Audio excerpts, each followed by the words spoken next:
As always, the opinions expressed in this program do not necessarily reflect the official policy or position of DKI APCSS, the U.S. Department of Defense, or the U.S. government.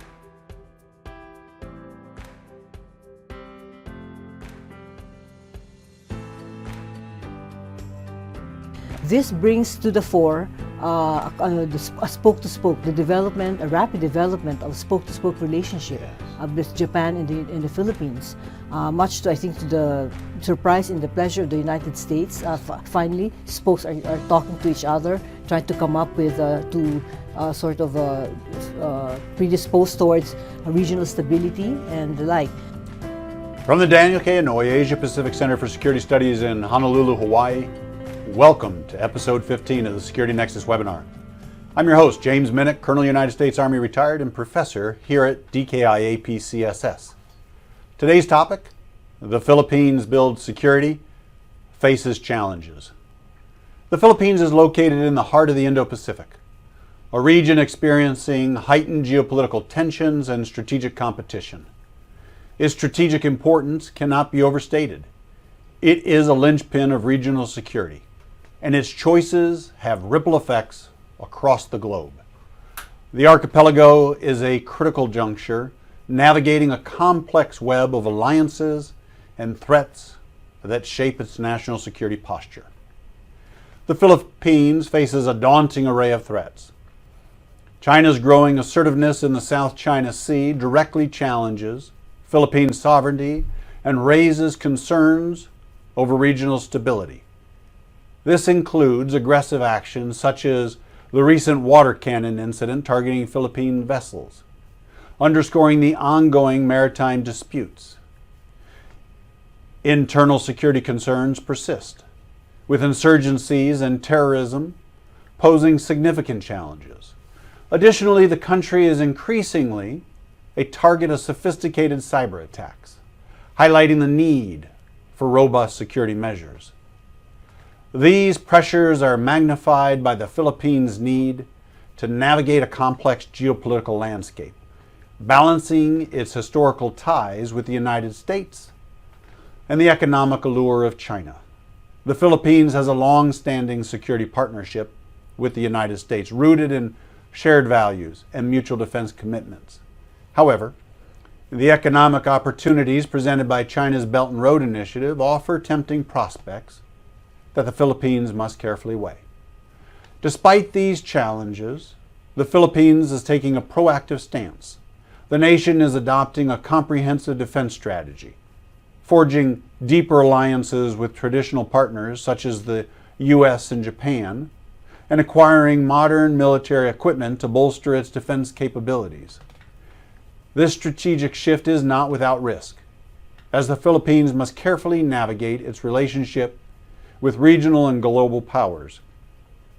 But as tensions rise and the geopolitical stakes escalate, Manila is determined to build a more resilient and secure future for itself in the Indo-Pacific.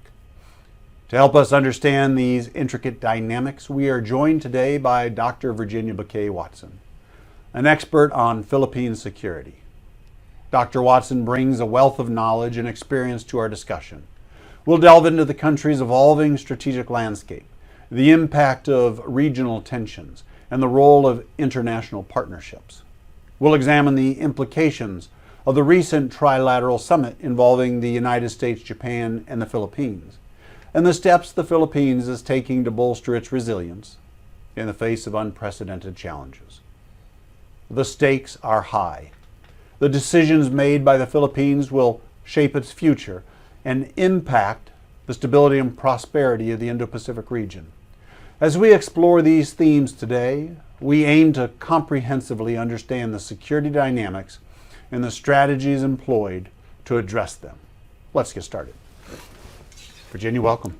Thank you, James. Thank you for having me. Oh, I am been looking forward to today's discussion and spending this hour together. How about if you start by telling us your story and how you came to this field? Well, I've always been interested in the dynamics of change. That includes revolutions and reforms, and it's how change is brought about in terms of countries and the kinds of changes that are affected, that impact a lot of people. So my dissertation, my master's dissertation, actually studied the Meiji Restoration period and the role of leadership, the Meiji leadership that basically opened Japan to modernization and westernization and marked the end of the Tokugawa period, the military shogunate of Japan. And from then on, they actually hopped on board and they wanted to modernize, so they did. And technology was one of the aspects that I got interested in. So that was the start of my technology interest. Right.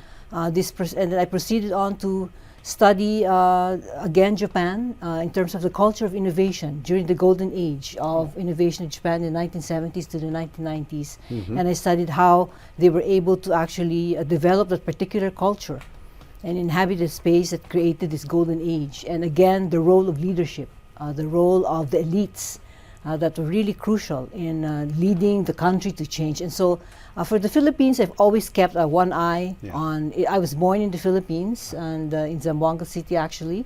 And I've always kept an eye on Philippine developments, and even when I was a graduate student, I've always made sure that I was keeping in touch, keeping abreast with the developments and of course the changes that were happening in the country. And so never been not interested in the developments in the Philippines. I've always been sort of like looking in and from the outside looking in, so to speak. So you've had an inside start. You're a bit of a rock star there. I mean, you go out there, they know you. I know you do. You've been my go-to person for several years as a close colleague. So thank you for what you've taught me over the years as well on this issue.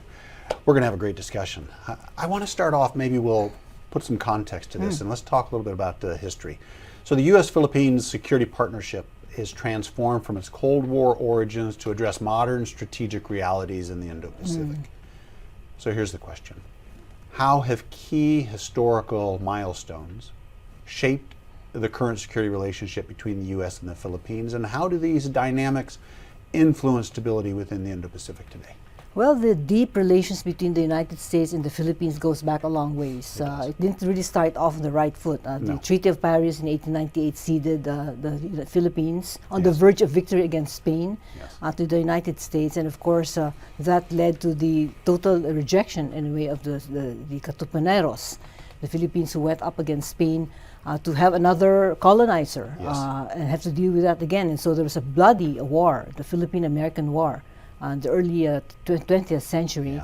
And then that led on to a relationship where they were treated as, the Filipinos were treated as subjects in a way that they had to be tutored into governance, the proper governance, the democratic values and so forth. The Commonwealth government was set up, and then the United States promised independence when they were ready. And then World War II happened, of course. And so the Philippines became one of the most important treaty allies at that point in time of the United States, and were very crucial in providing intelligence and information via the Japanese, the Hukbalahaps actually, during wartime, those years when Japan occupied the Philippines. It was a very important country. Even Japan realized that at that point in time. Manila was bombed, I think around about 50 minutes right after Pearl Harbor was bombed, was attacked by land and by air. Manila, that was declared an open city, well, it was not exempted from the violence, and it was reduced to rubbles, right? So after the war, the Philippines and the United States forged this kind of a very complex and a deep relationship, forged really by their experiences in war, their shoulder-to-shoulder, in a way, experience during World War II. That was not all friendly. There was a lot of racism, there was a lot of bad experiences on both sides, and it was really trying to forge a relationship that was really based on the common threads of liberal values and so forth, but that was a work in progress, so to speak. And then you have the 1951 Mutual Defense Treaty. That is the first treaty that the United States signed August 30, 1951, and it was the first. The Philippines is the oldest treaty ally of the United States, followed by Australia, I think a month after thereafter. And post World War II. The United States provided security umbrella Yes. to the Philippines, and that had its own impact, and neglected. One of the outcomes of that is the neglect, in a way, of the defense capabilities of the Philippines. Yes. The reliant on they're really dependent on American forces to provide the security cover for the country, and so. You had the internal battles of the Philippines that started in the 1960s, 1967 in Mindanao. Right. And in that sense, the Americans have always been there to provide assistance, training, and help professionalize the Philippine Army, the military institutions, all told. And from then on, you've got, of course, the withdrawal eventually. There was just at some point in time. Yeah, after the post-Cold War period you're talking about, with the withdrawal of U.S. forces out of the Yes. Philippines? Yeah, There was well. it was the sentiments of Yep. anti-imperialism, Yep. and I believe the vote was, it won, the removal of the bases won by 2 or 3 votes, Yeah. if I recall. And so that was it. The United States left, Yep. and then the South China Sea / West Philippine Sea sort of dynamics, changes happened there that today we've inherited, and this has really took a life of its own. It's really animated today. The relationship between the United States and the Philippines. It's just in short. A series of agreements, of course, transpired after the withdrawal of the Philippines. You've got the Enhanced Defense Cooperation Agreement, the Visiting Forces Agreement, and then so these are milestones in a way that they are documents that really, in a way, they document the sort of the changes Yes. in the relationship, the evolution of the relationship between these two allies. You know, I think that was extremely insightful, comprehensive. I think it'll help shape some of our audience's understanding of these complexities. They matter. They affect the way we see the security situation and we do things. And so I found that insightful myself. Let's pull it more towards modern time right now. So just last month was, in early April, was a Trilateral summit, right? With Yes. the United States, Japan, and the Philippines. I mean, that signals a strategic shift, I think, with significant implications for the Yes. Philippines' regional posture. And so I wonder if you might talk a little bit about that. You know, what is the critical impact of that summit on the Philippine security, and what is the diplomatic outlook then for the Philippines here in the Indo-Pacific? There are a couple of things, I think, in terms of its relationship, in terms of the alliance structure, the regional security architecture, and of course the alliance structure, the United States, the hub and spoke relationship. This new trilateral chapter, it's been called, really reconfigures, in a way, tweaks the alliance structure, deviating from the usual hub and spoke relationship, meaning the bilateral relationship that the hub, the United States, has with its spoke. This brings to the fore spoke-to-spoke, a rapid development of spoke-to-spoke relationship with Japan and the Philippines. Much to, I think, to the surprise and the pleasure of the United States, finally, spokes are talking to each other, trying to come up with predisposed towards regional stability and the like. Something that also the Philippines has been doing with Australia. So the significance of this in terms of the regional security architecture is profound in that respect. The second element to that is, I think, this trilateral that just happened focus on economic security, and that is something that's always been the critique directed against the United States, that you do too much military activities, you over-militarize everything, and what about the economics? And so this tells the region, tells the world, it's a message that, all right, we've got a treaty ally here, we've got an alliance that's going to work towards really responding to that. And so this it is a document on economic security, on bolstering the economic growth of the Philippines, supporting Luzon that. economic? The Luzon, yes, the Cubito corridor, the Luzon corridor, economic corridor has been called, that will link Batanga, the Subic, Clark, Manila, and Batangas. It provides an opportunity for, you're talking port modernization, rails, infrastructure, and roads, and so forth. It will open up the country to a lot of trading, of course, trade opportunities, etc. But from a security perspective, the road is also crucial to the location of the roads of this corridor. Is conveniently very close to the bases. Right.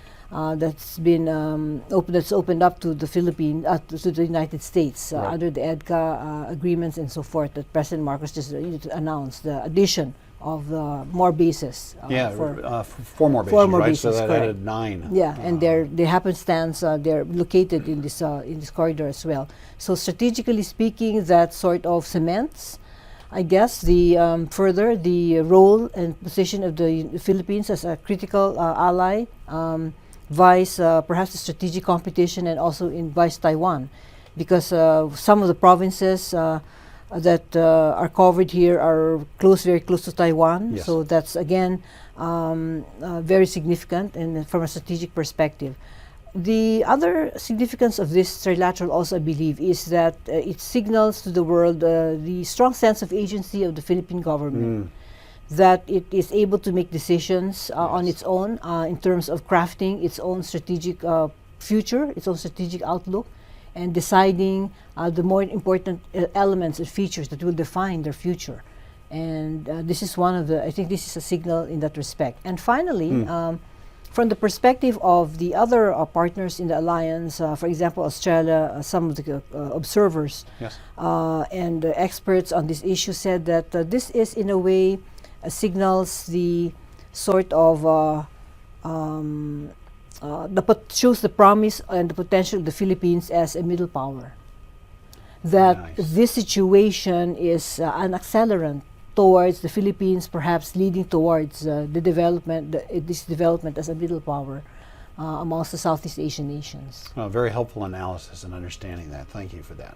I want to pull just a little bit on some of the things you spoke about, and let's talk about Japan's expanding role in this.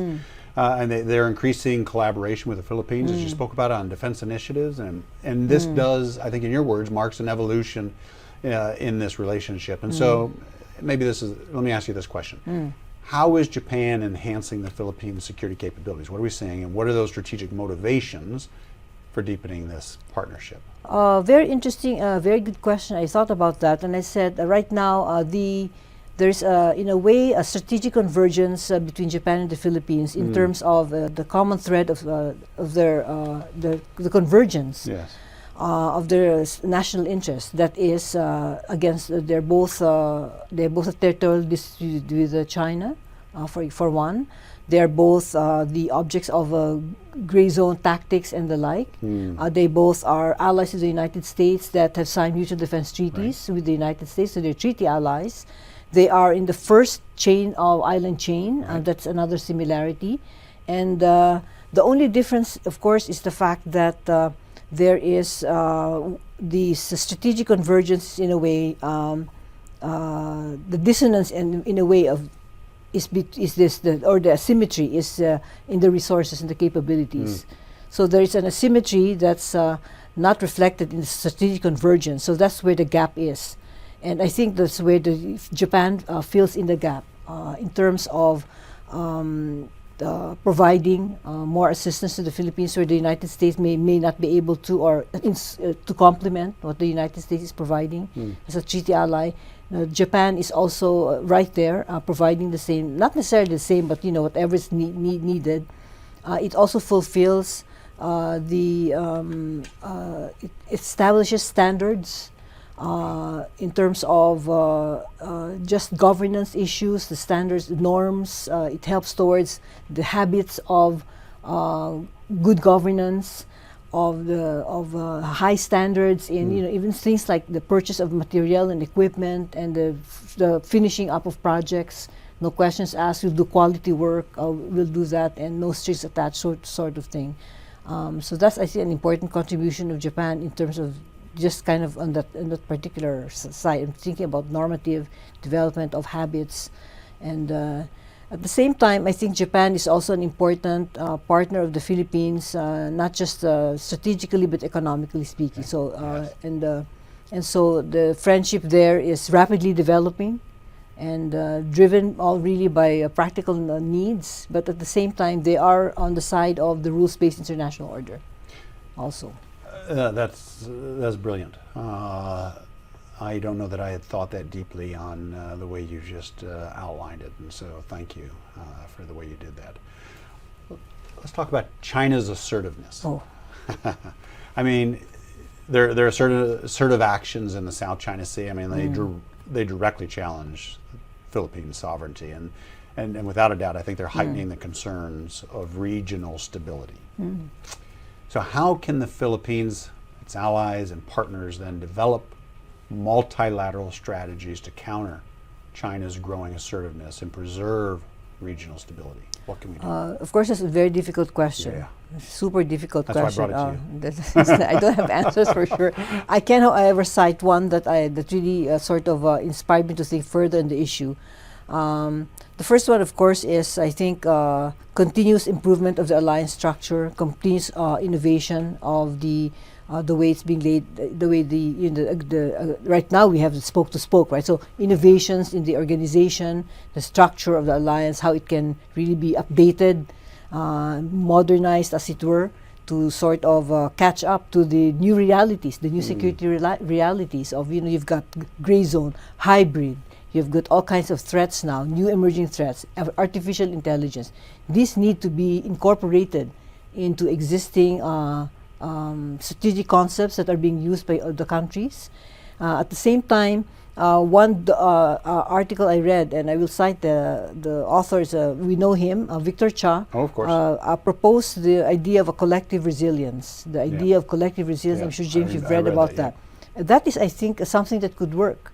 A sort of a strategy that will really require that will require cooperation, collaboration amongst countries whose products are needed by China, and really looks into the interplay of the notion of interdependence as a strategic concept, and use that towards making sure that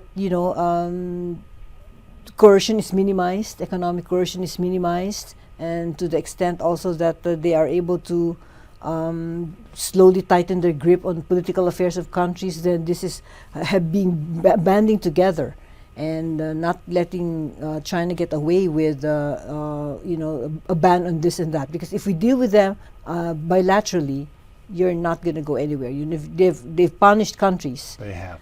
But this is all bilateral, right? But if you band together, and the Victor Cha article really just spells out that he's got all the data there, to say that this combined, the numbers do matter, and we can convince, persuade perhaps China to sort of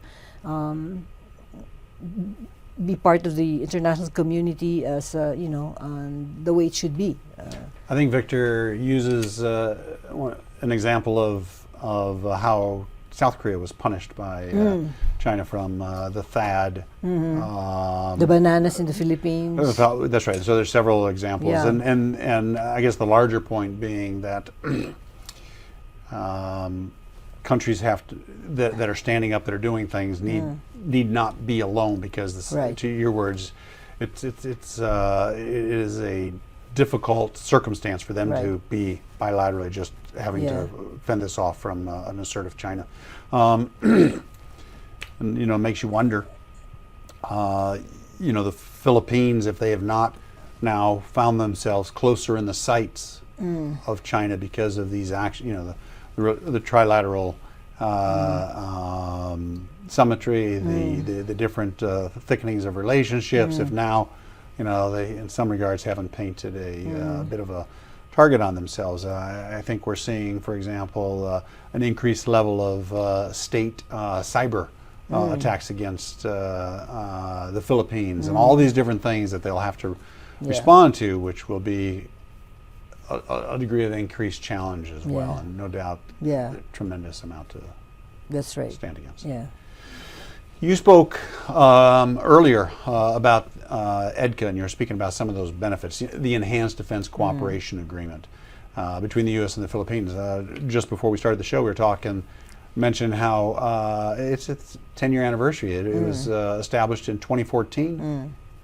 serves as a cornerstone of the strategic military collaboration in the regional security enhancements, I think. And so here's the question then. How does EDCA contribute to the strategic and operational improvements of the Philippine military and the broader regional stability?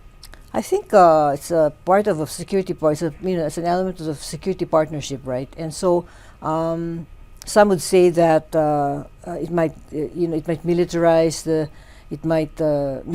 it's an militarization of a relationship. It will cause alarm in the region and so forth. But I think that's not the case. Okay. In fact, I think that it lends greater stability, not just to the relationship between the Philippines and the United States, but to the region at large. You see a country that's really, for the most part, after World War II, a country that had no resources, no naval assets to speak of, barely puny resources, really. In terms of its maritime domain protection, there's hardly anything there. So I think that, in that sense, the agreements with the United States has really on a sustained basis, gradually allowed the Philippines to modernize its military, and that's a very important thing. To institutionalize the relationship further, to deeply embed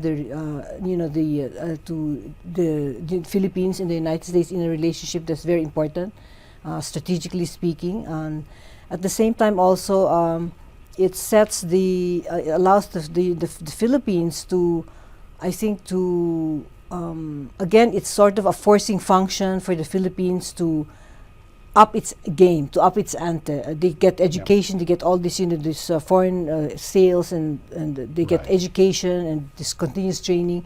That really, again, supports a certain quality level of statesmanship, of being a good soldier, and so forth.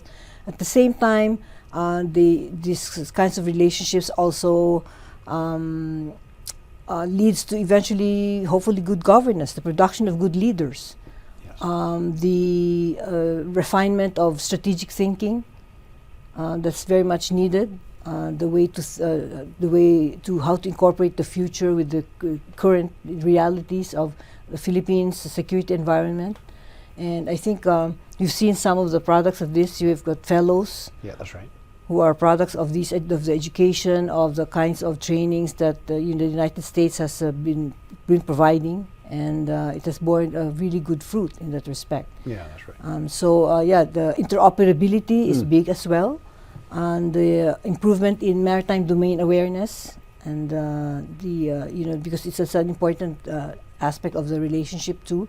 And I think it is also furthered the conversation, at least even within the Philippines, the internal conversation of the acknowledgement of the maritimeness of the country. Especially given the situation today, it's an old maritime nation. It is. His history can be defined from maritime perspective. So the fact that the relationship is now focused on that makes perfect sense. Yeah. Let's talk a little bit more about this area, but let's talk about the defense modernization. Philippines is on a path to modernization. Its defense, those defense capabilities. In fact, the president just approved the what is it called? Rehorizon 3. Is that the name? Rehorizon 3. Yeah. And that would put $35 billion over the next 10 years. Yeah. I was doing a little bit of math. If that could be funded, that'd be about $3.5 billion a year towards modernization. Yeah. Presently, I think the Philippines spends about $4 billion a year on defense. Now, obviously, that pays for paychecks and infrastructure and all kinds of different things have to go. But so this would be almost a doubling of that if it could be approved towards just modernization itself. So, I guess here's the question then: what are the critical components of the Philippines Defense Modernization Plan, and how will these enhancements address the current and future security threats? I think from a strategic perspective, the Secretary of Defense, Tudoro, and the President also announced recently, at least from a doctrinal perspective, they announced the of late the self-reliance defense posture. That is something that is going to be the I do call it the underpinning, perhaps, of this modernization, the ability to use domestic resources and so forth. So that's important. Yes. That's a good part of it's a feature that's bears watching in a way. So that's an important element of this approach of their defense modernization. At the same time, they also, I think last year, the president also announced what do you call that? What is the name of that document? I forget. This basically says that the Philippines should remain unimpeded in terms of their access to natural resources. I think I have it here in my notes. So if you don't mind checking it, my chicken scratch here. I just have to remember the name because there's just the names of these documents are quite long, and I think if I remember, it's the comprehensive, I believe, it's archipelagic defense concept. Okay. The comprehensive archipelagic defense concept basically says that the military will make sure that there's unimpeded access of both of the Filipinos to resources, of course, with respect to territorial sovereignty and so forth. That the resources are very important today, and in the future. Oh, yeah. Side note to this is the fact that the Philippines population in 2050, numbers might differ, there's a plus or minus, will be round about, some say 150 million. Okay. It's right now 119 million.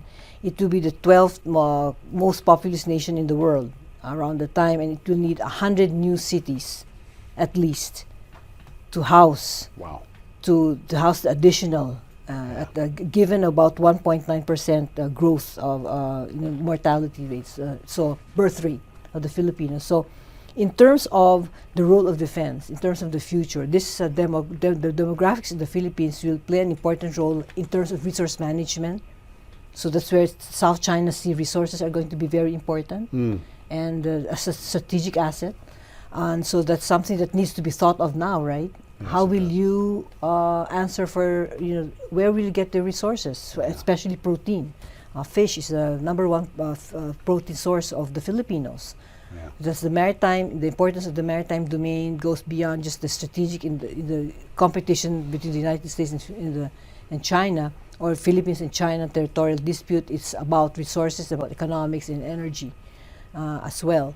And so I think these are important considerations for this defense modernization. The minimum credible defense posture is something also they want to aspire to, that they're not intending to really, cause an arms race or create perceptions of the neighbors that, okay, we're gonna, we're the big boy in the neighborhood, we're going to be bad now. Yeah.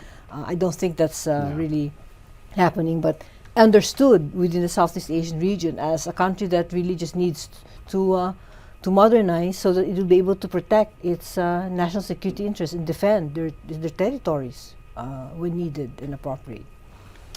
Talking about development and infrastructure, my mind, it quickly, I think it was about 25 years ago when I was last in the Philippines. Oh, you should come visit again. I need to go, right? That's long overdue there. That's overdue. Let's talk just a little bit anyhow about cybersecurity concerns. I kind of brought it up earlier. Philippines is experiencing a dramatic rise in cyber threats, particularly from state-linked actors, and I kind of alluded to that, right? And a lot of this perhaps is amid the heightened geopolitical tensions in the South China Sea. And so there's an urgent need then to fortify their cyber defenses. And so might ask, what measures are being taken to bolster their cybersecurity infrastructure? It's become a very a familiar feature of its documents that signal cooperation between the Philippines and X country. So whether you talk India, whether you talk Japan, the United States, the cybersecurity cooperation, the cybersecurity domain is right there. Okay. It's an ever-present element. So in terms of multilateralizing it, the Philippines want in on the action in that respect. So they've really been actively participating, joining in this sort of cooperative schemes. So that's one. Another one would be within ASEAN. There have been a lot of course, processes, mechanisms, initiatives, measures also to promote, further enhance cooperation across the 11 countries now. So that's another sort of route that they've been undertaking simultaneously. And then domestically speaking, they've had the Department of Science and Technology is in on it, and you've got the Department of Defense, of course, the Department of Transportation. All are definitely looking into, not looking, but developing programs from awareness of the, misinformation. I believe some of the professors who spoke before me talked about these things, to sort of improve the knowledge, the base knowledge of Filipinos, and their understanding, their attention to fake news, deep fakes, and so forth. Their consciousness, they've got to know about these things. So that's an important program, I think, that the government's doing, and that's including private sector cooperation, of course. This is one area that's a functional area that's really on the high policy table for the Philippines right now. Thank you for that. Let's talk a little bit about the economic security linkages. You spoke about, or collectively we spoke about the Luzon Economic Corridor and a strategic initiative to boosting the Philippines' geopolitical and economic position by linking this infrastructure development with national security. And so maybe we just pull on that a little bit more. Maybe you could elaborate on the potential impacts of the Luzon Economic Corridor in terms of fostering economic growth and enhancing the strategic security framework. Well, for the longest of time, especially during the Duterte period, of course, the Chinese were welcomed in, and the Philippines became part of the Belt and Road Initiative, BRI. This Luzon corridor is seen as a counter, partnering Japan and the United States as a counter to the projects that have been started or have been accomplished by the Chinese in terms of helping the Philippines economically speaking. And so this is seen as a way to say that we're here and we are actually helping you out, and here's a series of economic projects and initiatives that we're doing. $1 billion promise of investments from American businesses. You've got, as I said, the Lobito corridor in Africa connecting it to the Middle East, Europe corridor in India, and then leading off to the Luzon economic corridor, right? As I said, it connects the Manila, Clark, Batangas, and Manila. And so that's sort of like a way to counter the economic sort of role of China within the Philippines, and that's something that's very important. There is a lot of you read through a lot of materials that say or that argue that there's a lot of there's economic coercion going on. Perhaps there's economic cooptation, political cooptation, collaboration amongst Filipinos with the Chinese, and so forth. So this is a gesture that's very important, a measure. These are initiatives and measures that are important, not just for the Philippines, but also for the from the strategic competition perspective, and also from the perspective of Japan really sort of delivering the goods as a reliant and very reliable and partner, a partner of the Philippines. And so I think it will, I hope for the chances of success, at least as far as if Japan's hands are there, it's usually, it happens, right? So yeah, they're very extremely, my experience has been very dependable, reliable, quality in the work they do, and nations are very pleased to partner with them. And at the same time, for the Philippines, in terms of the partnership between Japan and the United States, it sort of answers the trust, the commitment issue, the commitment gap, so to speak, and then it at the same time enhances the trust the trust, the dividend. And expands it beyond just the military, as you were speaking before, which is extremely important. What the United States and Japan are doing with the Philippines is, as one article in The Economist said, is a test of China to the test of the United States, the test for the United States.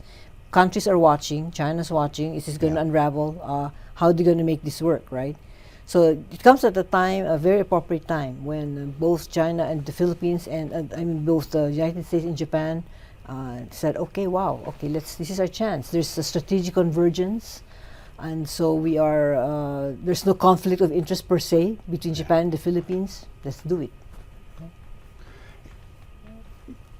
Jeannie, to maximize our time, I want to go ahead and transition to our audience questions. We've got a large audience. We've got some really thoughtful questions. And so let's begin with the first one, South China Sea tensions. So the question is this: how effectively is the Marcos administration addressing the rising tensions in the South China Sea, specifically against China's assertiveness? Wow, this is a...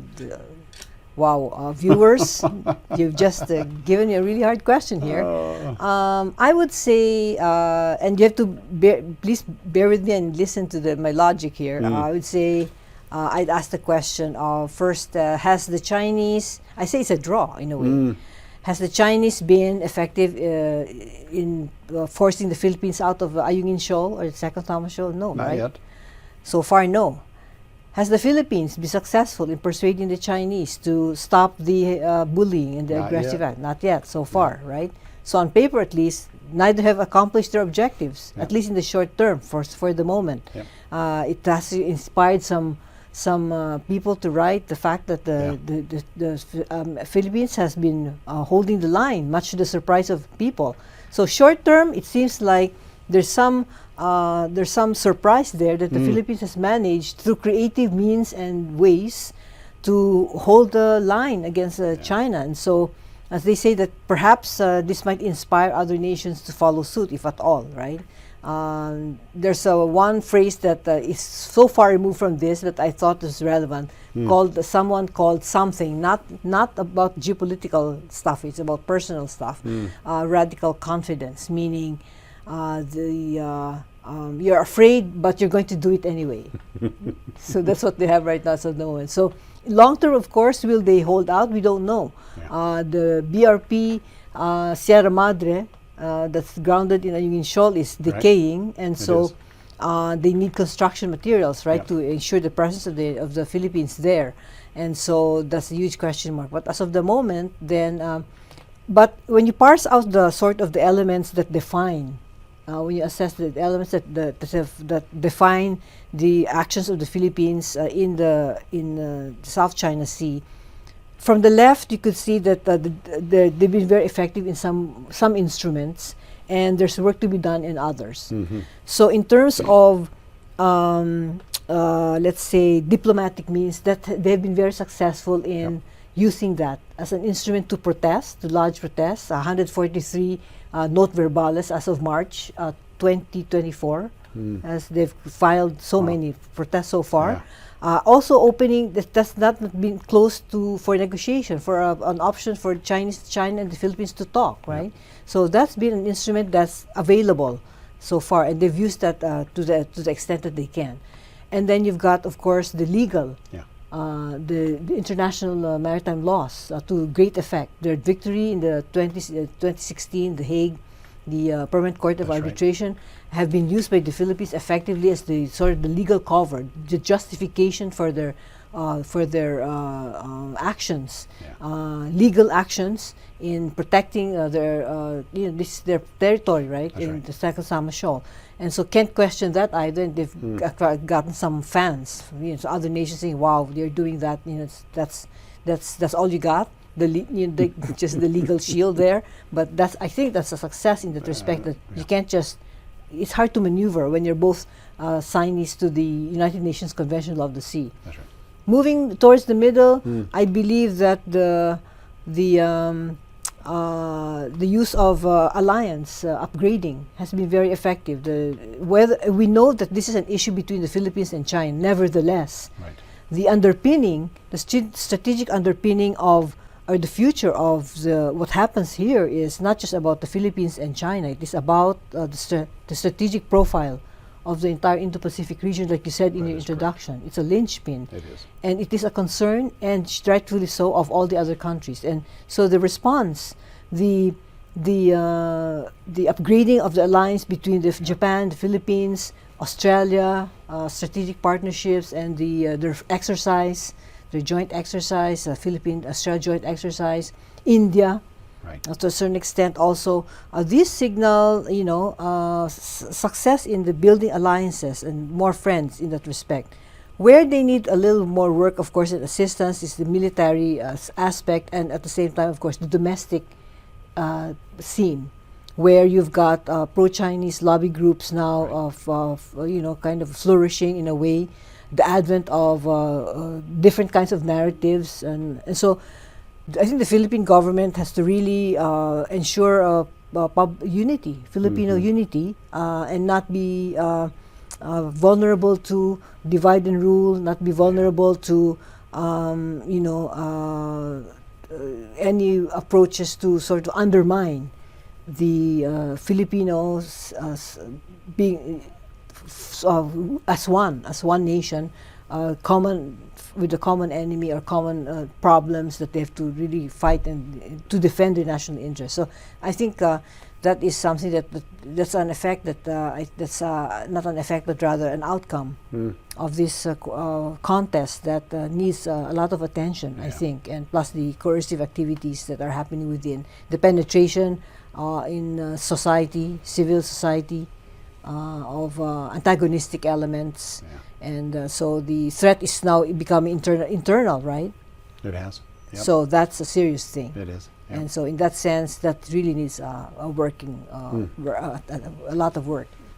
Well stated. Thank you. Yeah. Here's the next question that's being asked: regional coordination. So, how can the Philippines coordinate with Vietnam, Indonesia, and Malaysia to uphold its security status and jointly counter regional challenges? Already happening. Okay. Lots of bilaterals, and to the point where I think, but it needs more.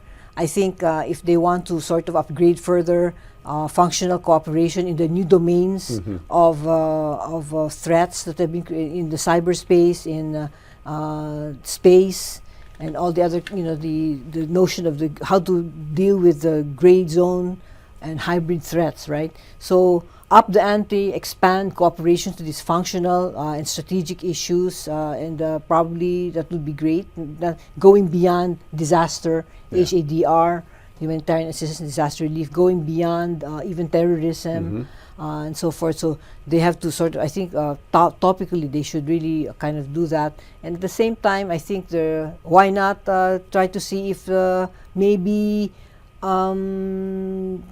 like-minded Southeast Asian nations who are party to the dispute in the South China Sea can come up with their own code of conduct. Yeah.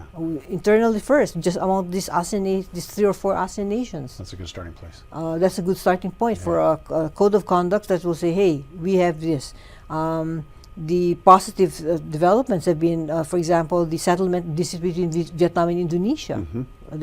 So there are good things that are going on there. So it just needs a little more meat, and for future it needs more, just kind of additional, I think, areas of cooperation. Nicely said. Our next question: strategic alignments. Oh. Okay, so the question is, can you contrast the strategic significance of the Philippines aligning with Western allies versus China, and who is better positioned for success? That's a tough question. That's a tough question, but I think, in a way, almost false choice, kind of. Yeah, almost, right?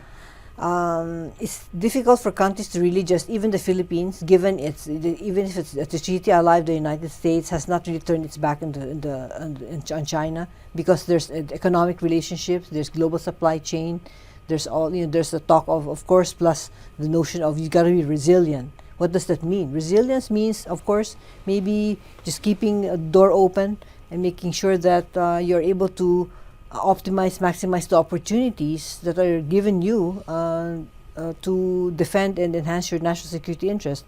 And that means maybe dealing with everybody, a diverse set of array of instruments. So I think I don't think countries are are going to have to choose in that sense. Today, pragmatism reigns, I think, and alongside resilience that will hopefully preclude countries from choosing between those two. So Yeah, no, I even recall in the Trilateral summit, not only the Philippines in there also spoke about how it would continue to try to work with China, and so to your point, not trying to divide, but trying to positively engage with a larger body, a larger group.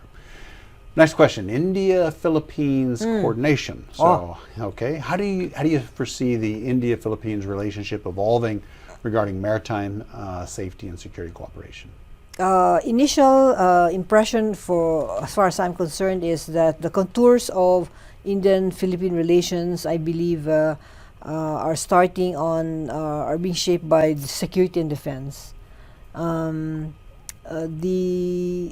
It's very significant, of course, that when the Foreign Affairs Secretary of the Philippines, Secretary Manalo, visited India last year, right? The External Affairs Minister actually finally explicitly mentioned support for the Permanent Court of Arbitration decision. Whereas they had this sort of like a generic answer before, it firmed up and say that please adhere, stakeholder, party to this adhere to the decision, right? That's very important, significant. However, when talk about the security defense features of this relationship, that it will evolve further into that, this is where the initiatives are coming from. For example, the BrahMos deal, between the Philippines and India, significant for India because it's their very first partnership with Russia. This technology platform is something that they've partnered with Russia, and the Philippines the first customer for this. They're sending 3 batteries, I believe, of this missile system. And then secondly, they decided we're thinking of establishing a defense attaché office in the Philippines. India is. Then you've got the, if I remember correctly, the concessional line of credit to help the Philippines purchase defense equipment, naval assets, and so forth. All hard security stuff, definitely. I see this as for India, it's got its own strategic designs, with its calculations, of course, are with one eye to China too, right? Okay, you go to the Indian region and do stuff there. You know, we're here now too. We're doing some dealings here too, and so I think there's something like that going on too. Of course, it's an element. Not to say it's a major element, but secondly, I believe the fact that India is rising power, and with neighbor China has emerged faster than they have, and the fact that both India and the Philippines share democratic, rules-based international order. It's the 4th member of the Quad, and the Philippines has good relations with the other 3 countries. Right. At the same time, they have there's no conflict that one can think of between the India and the Philippines. So I see that the relationship will grow further and really find avenues for there's a lot. Yeah, there is. Of avenues for cooperation in the maritime domain alone. There's so much to do, and Nicely summarized. Let's go to the next question. Military capacity building. How are the Allied nations supporting the Philippines' military and capacity building beyond the scope of EDCA? In addition to EDCA, what else are the Allied nations doing to support the Philippines' military? Well, just the defense side, you mean? Yeah, military capacity building. Well, of course, again, personnel. I think these are the interoperability, the development of platforms that are that are compatible, and at the same time you've got the systems and that's why when Marawi happened, bam, it was just like wow, everybody knew the roles.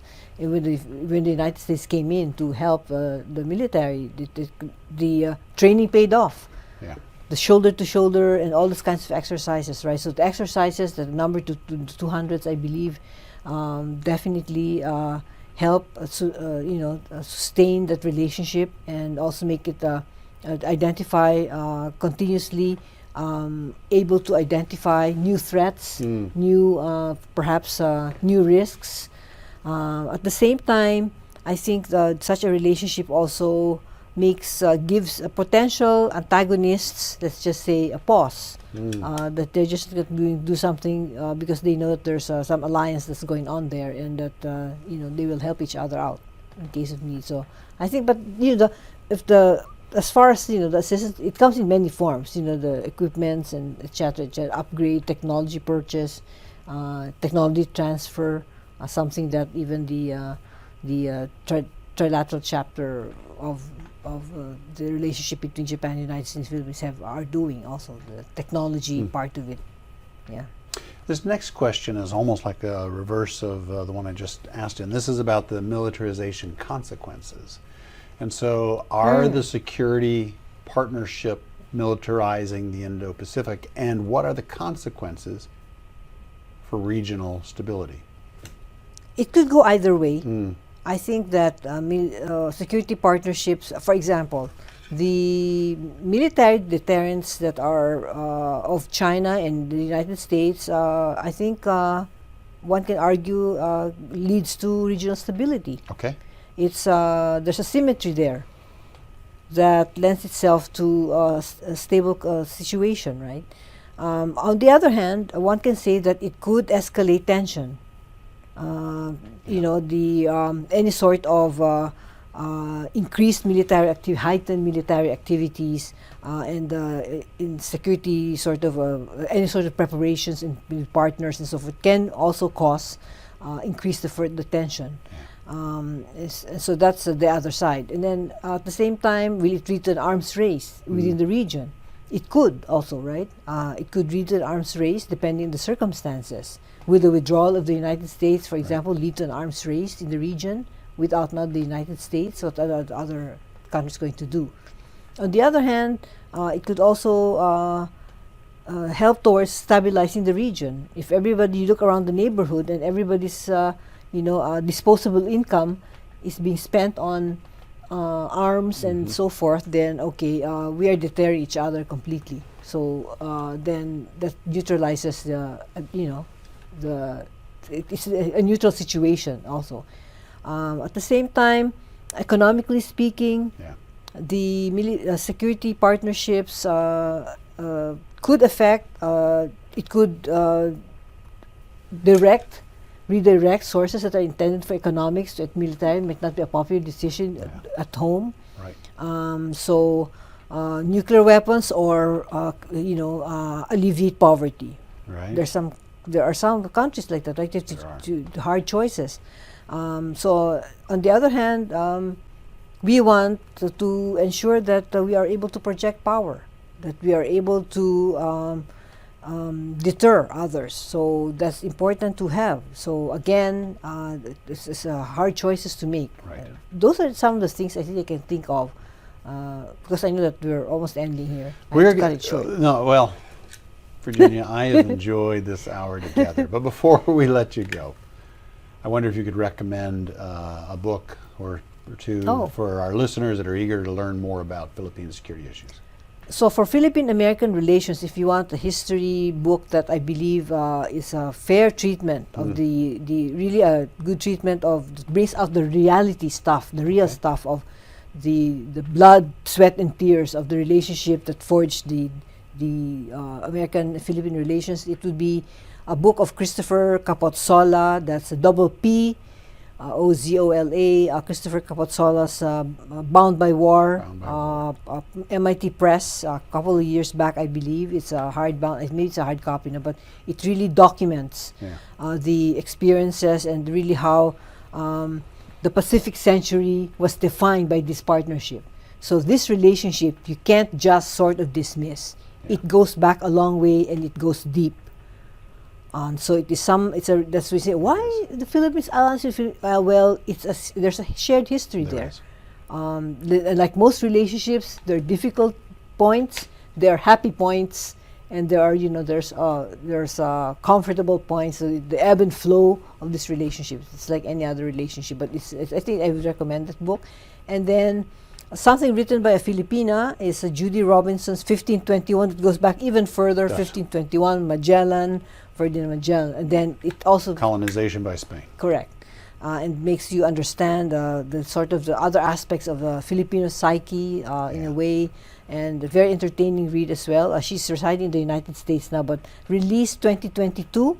Capozzola's book was in 2020. There are other books published in the Philippines. For example, and if I don't mention you, please don't go after me. But Patricia Abinales' books are excellent. I would recommend that. They're all, unfortunately, I think they're published in the Philippines, and you've got some of the other notable scholars that are coming up that have written some other books. But so you've got Samuel Keitan, you've got Maitis Vitug's interview of Jose Almonte, one of the great National Security Council advisors in the Philippines. He's long retired now, so there's plenty of books. Oh so my goodness! yeah, just send me an email, and I'll give you a list. Absolutely wonderful. Your treaty there made me think. You're bound by war. Made me think of my own relationship with the Philippines. Goes back to my uncle who fought there on the Luzon Peninsula and then survived Bataan Death March and survived imprisonment. Were you able Billy Ferguson. Oh yeah, he came back home, and this is a long time ago. Yeah. But anyway. But I hope you are able to visit the American. I have been to Corregidor and enjoyed okay. myself out there. So and must done that, go yes. in the cemetery. In the cemetery, I've been there as well. Yeah. Virginia, thank you for being here together. You're with us very today. welcome. Oh my goodness, this has been wonderful. As we conclude today's session, remember to stay connected, stay informed, stay resilient. As we strive to foster a more secure Indo-Pacific, I want you to join us next week, May 28th, when we return with Security Nexus webinar, episode 16. Ukraine war, global power shifts, and security implications for the Indo-Pacific. Dr. Ruben Azizian will join us in exploring how the ongoing conflict in Ukraine is reshaping global and regional dynamics. All of us at DKI APCSS thank you for being part of this important conversation. I'm James Minnick, and until we meet again, aloha oe. As always, the opinions expressed in this program do not necessarily reflect the official policy or position of DKI APCSS, the U.S. Department of Defense, or the U.S. government.